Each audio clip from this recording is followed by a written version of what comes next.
You guys ready to ball it up?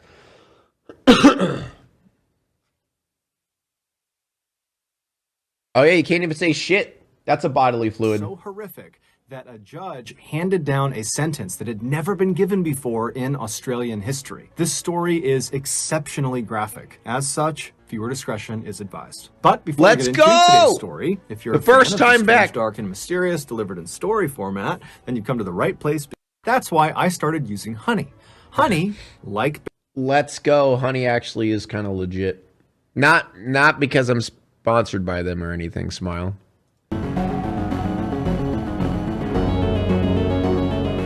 I don't have the hat. I don't have the hat.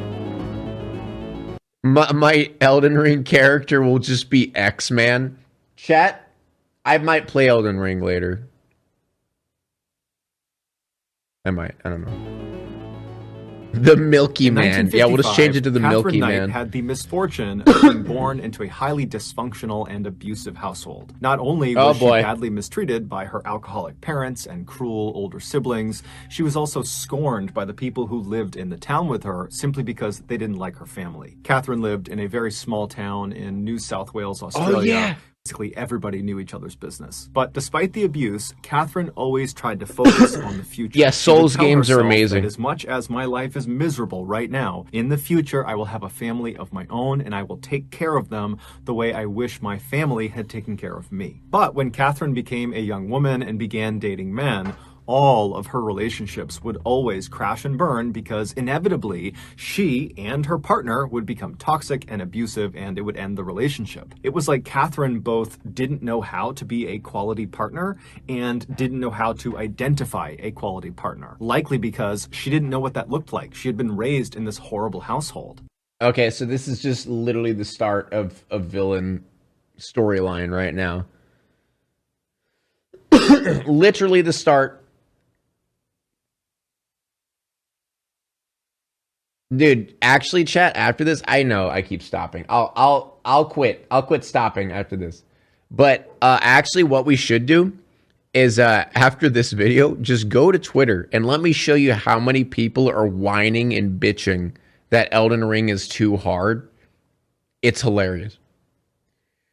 But in 1995, they're calling it a bad game because it's hard. Really starting to feel desperate for someone to actually love and to love her back, she would meet a man named John Price, who was also 40, and he just seemed fundamentally different than ever. Damn, that drip. Who, like, hello? Hello? Who, dude, who drips like this? Who drips like this? No one. Oh my God. Every other man she had ever dated. He was empathetic to her troubled past, and he seemed to really care for her and really wanted to kind of take her under his wing and love her. And so immediately Catherine just fell head over heels in love with John. Drip. And in return, it seemed very much like John had fallen head over heels in love with Catherine. That year, Catherine moved in to John's house where he lived with his 3 young daughters, who right away took a liking to her. And so for the first time, Catherine felt like her life was really going the way she wanted it to go. But unfortunately, this would not last. Despite the seemingly perfect start to Catherine and John's relationship, it eventually began to sour when Catherine began to ask John if they were ever going to get married. Catherine really wanted to get married. She wanted to kind of officially have a family of her own that she could take care of. What's up? I've stopped literally. I honestly need to restart this video at this point because I've stopped 1,000 times. Okay, what's the favor? You can't just say, "Could you do me a fave?" and then not tell me what that fave is.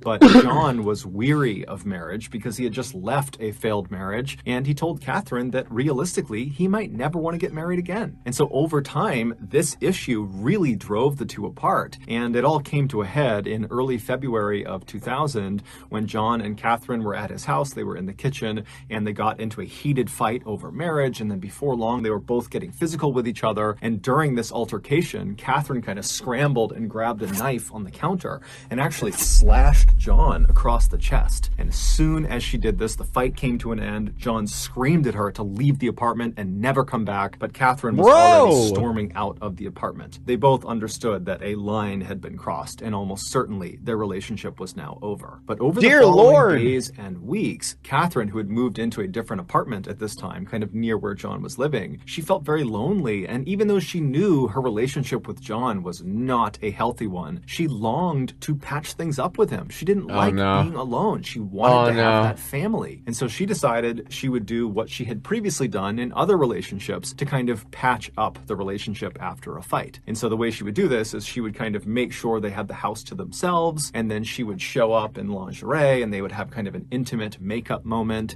and then everything would go back to normal. So on February 29th, Catherine waited until she knew John had left for work, and she went over to his place, and she had a key to it still, and she went inside, and his 3 daughters were there. And so Catherine said hello, and she chatted with the kids for a minute, and then she made arrangements for the 3 kids to go get picked up by a babysitter and spend the night outside of the house. And so then when the babysitter... Dude, so they're just like bang buddies. They're literally just bang buddies. Came by the house and picked up the 3 girls. Catherine said goodbye to them, and then Catherine left John's place and she went out to get her lingerie. Later in the evening, when John came back to his house, he went inside and he found his kids weren't there, but there was a note from Catherine that explained where his kids were and how she wanted to make up with him and she would be back in a little while. Now, John was not happy about this. He was angry that she had decided to just come into his house without asking him. That felt very violating. And then also she made a decision about his kids without talking to him. That just felt so offensive and wrong of her to do. And so John grabs a beer out of the fridge, he sits down in the living room, and he begins to wait for Catherine to show up. The next morning... That's such a, like, Midwestern dad thing to do. God damn it, she took my kids! Whatever, I'm just gonna grab a beer and just sit here and wait.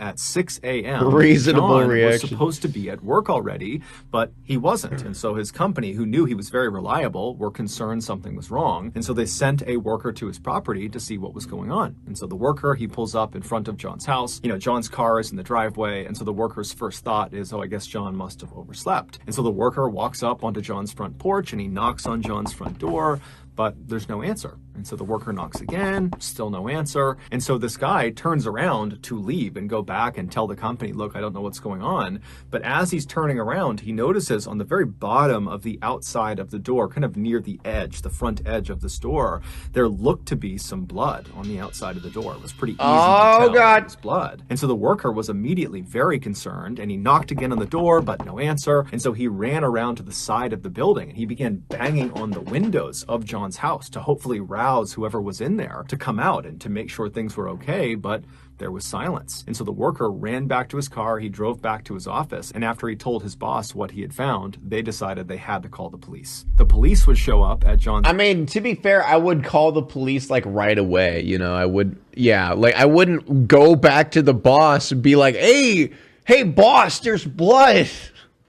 Call the cops there. You don't need permission from your boss. Residence at 8 a.m. And when they got there, John's vehicle was still in the driveway. The house was quiet and dark. And so the police, they walked up to the front door. They knocked on the door. There's no answer. It's silence. And so they walk around to the back of the property to try the back door. And as they're walking into the backyard, they see in the middle of the grass, right behind a window that led into the house, there was this plate of food that had been clearly thrown out of the house and landed face down on the grass. And so the police see that, they're thinking that's pretty weird. And so what they do first, before even going to the back door, is they turn to the window, which clearly the food had been thrown out of, but whoever had done it had then shut the window. And so they go over to the glass and press their faces up against it and peer inside. And there's no John, there's no people, there's nothing inside, it's dark. But right inside of this window is this big dining room table, and it's covered with this amazing spread of food. It looks like a Thanksgiving Day meal had been prepared, but then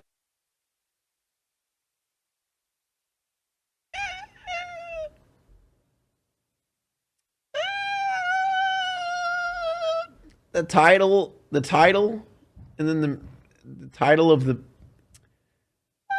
Okay. then no one had eaten from it. And so they're thinking, okay, well, for whatever reason, one of these plates of food was thrown out the window. That's very odd. And so the police come off the window, they walk over to the back door, they knock a few more times, but after even more silence, they kick the back door down and they go inside. As soon as they step in, there's two officers. They walk straight into the house with the dining room table with all that food on their left, and there's nothing that stands out. They're calling for John, it's silent, everything is off, everything is quiet, and they keep on walking into what appears to be the living room where the TV is and where there's a couch, and as soon as they walk in, they see there's blood everywhere. And towards the front of the living room, where the front door actually opened into the house, there was a very obvious pool of blood. Basically, if you stepped into the house, you'd be stepping into this puddle of blood. And as they're looking at this pool of blood, they see there is a distinct blood trail from the pool back into the living room that they have just walked into, and the trail kind of leads behind a couch out of their view. And so they walk around the couch to see what's at the end of this trail, and they find Catherine Knight's crumpled body on the ground. And so right away they rush over to her and they feel for a pulse, and they discover that she actually does have a pulse, but very obviously she's clinging to life, barely. And so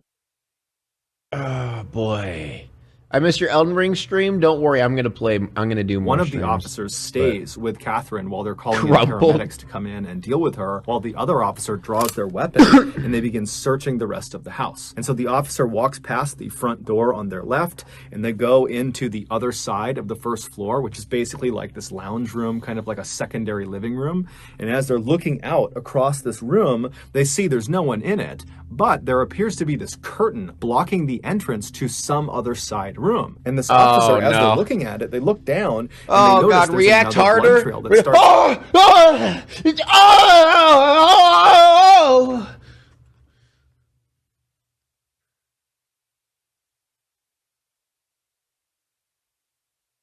Was that good? From the front of the house, it snakes all the way across the lounge room and kind of disappears into this covered room. And so this officer yells out for John, but there's no answer. And so he ends up going all the way across, checking as he's going, looking around, but there's no one there. And he gets to this towel, and with his non-shooting hand, he kind of pushes it out of the way, and he looks inside of this space. And it turns out to just be a small closet. There was nothing of note inside. It didn't really make Fake photo of a closet.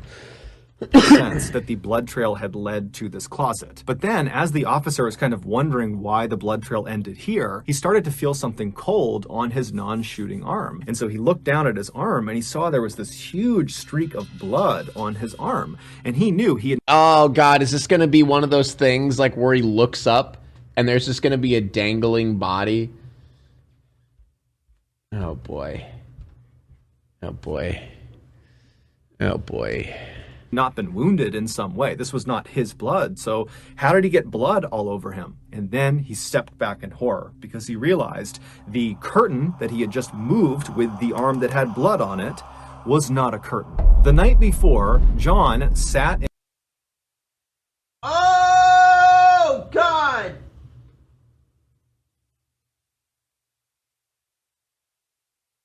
Oh, God! Oh, God! What? Oh. Oh. Dude, these officers are like...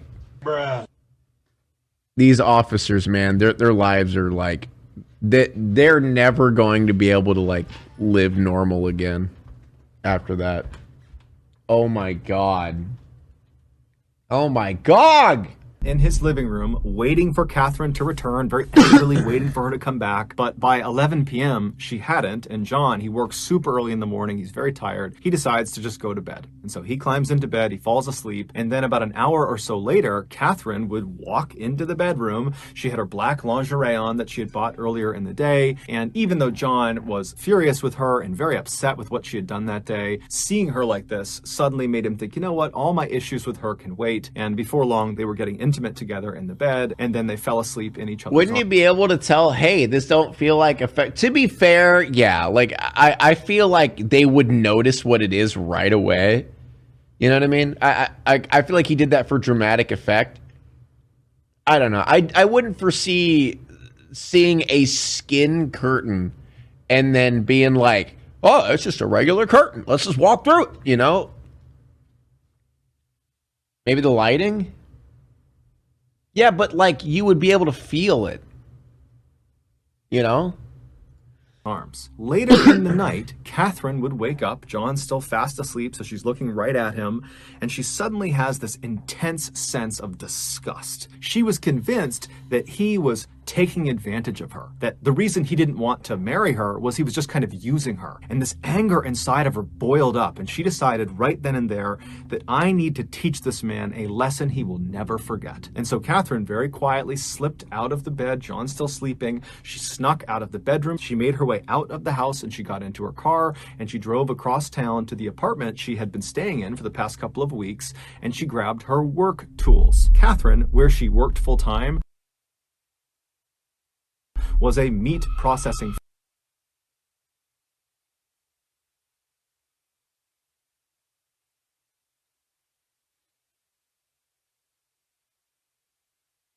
Time for dinner.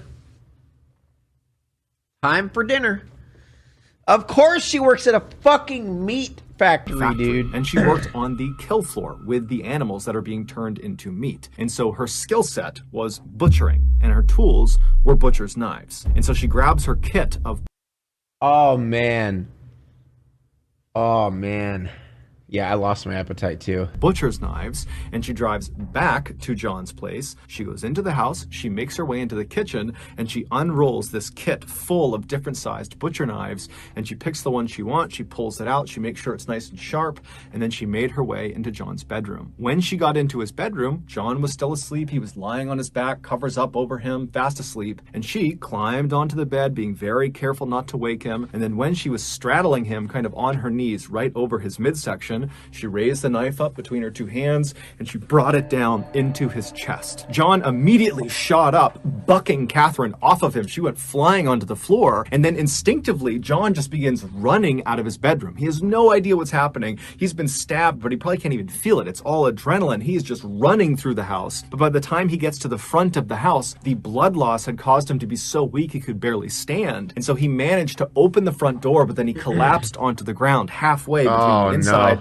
and outside of the house. Oh, he almost got out. He reached out with his bloody hand and he grabbed the edge of the door that was partially open and tried to pull himself out of the house. He almost got out. Print was left on the outside of the door that the worker saw. And as he's trying to pull himself out, honestly, good for her. I don't even care. That's a joke. This is gross. of the house, Catherine, who had gotten up after being knocked off the bed, she ran to the front of the house and she grabbed his legs and she pulled him back into the house and then shut the door. And then once he was inside, she got on top of him and stabbed him an additional 36 times all over his body. And then she left him there to bleed to death. And so while he's dying, she goes into the kitchen and... Okay, chat, I'm just gonna start banning people who are like, yeah, go queen, yeah, you get him, queen. Shut the fuck up. Oh my god. You're stop it. Bruh. Even if you're joking, it's someone who literally just murdered the hell out of a dude and butchered his body and put his skin as a curtain. Stop it. Oh my god. It's not even funny. And she puts on a large pot of water to boil, and then she began setting the plates all around the dining room table for a big family meal. After she was done setting the table, she went back over to John, who was now deceased at this point, and she dragged him all the way across that lounge room on the other side of the house that the officer walked through and then found that curtain. She dragged him all the way across that room to right in front of that closet, and then using her expert skills from working in the meat factory, she proceeded to skin John from his neck all the way down to his toe. And she was so good at it that she was able to skin him in one piece. And she took this skin suit and she draped it over the entrance to this closet. And then she removed John's head from the now skinned torso. Okay, why the sound effects? She put on to boil earlier. She was going to use his head to turn it into some sort of broth or gravy. And then she grabbed his skinned torso and dragged it into the kitchen and began butchering it and then making different dishes with his meat, different pies and casseroles. And then after she had made this enormous feast out of John's body, she set the food all around the table that she had already laid out, and then she made little placards, little name cards that had the names of each of John's children on them, and she placed them in front of each of the plates, because her intention was to feed them their father. And then Catherine sat down at a plate that she had made for herself, and she began eating John, except it made her sick, and so she opened the window behind her, and she threw her plate of food out into the backyard. And then when she turned back around, around and looked at what she had done, she decided that instead of facing the consequences, she would just take her own life. And so she went into the bathroom, she grabbed some sleeping pills, and then she cut across the front of the house, walking through that pool of blood near the door. She made her way into the living room, she overdosed on sleeping pills, and collapsed on the ground. However, when the paramedics finally showed up the following morning, they were able to save her. And so Yeah, I'd rather not look up the picture. I'm good. once she stabilized in the hospital, she was promptly arrested for John's murder. She would ultimately be found guilty. However, she would never take any responsibility. And then during her sentencing phase, she was given life in prison, but the judge made a special clause just for her. He told them that her file needed to be stamped, literally stamped, never to be released. Basically, there was no hope ever of her getting out of prison. And so after she was taken away, she would become the first woman in Australian history to be sentenced to life in prison without the possibility of parole. She is still alive today. So that's going to do it, guys. Ew! If you got some... Oh, God. I hate that. Now it's time to walk away. I hope you enjoyed your stay. Did you laugh or cry or maybe subscribe? I'll thank you either way. You know I will miss you. I hope you return. Tell your friend or your mother to get me more views, please.